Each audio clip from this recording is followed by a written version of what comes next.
Welcome back to The Power and the Glory. Today we're going to look at the power of grace and what it means to Christians. Now, if you've ever met a very rich or extremely attractive person, there's also a chance you would have encountered a narcissist. Now, narcissists value superficial things like good looks, status and worldly wealth more than anything else. To them, pride and appearances are more important than actual substance. Now, in doing this, they make the things of the world their icon, their idol, or even their god. But as their wealth or influence increases, their spirituality often decreases. They become cold and often hostile and uncaring, and an emptiness manifests itself in their lives. They tend to lack humanity, and above all feel distant from God and lack God's favor or grace.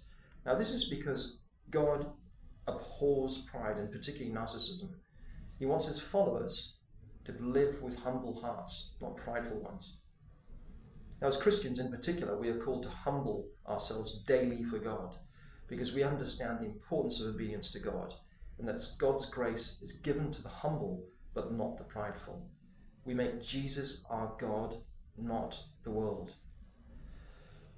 Above all, as Christians, we recognize that we can do nothing at all without the gift of God's favor or grace. And grace relies upon our humble service to mankind, but particularly our obedience and our humble service to Jesus. So you may ask, how do you gain God's grace? Well, you start by giving the things of God greater priority and importance than the things of the world. You start by worshipping Him, not Mammon.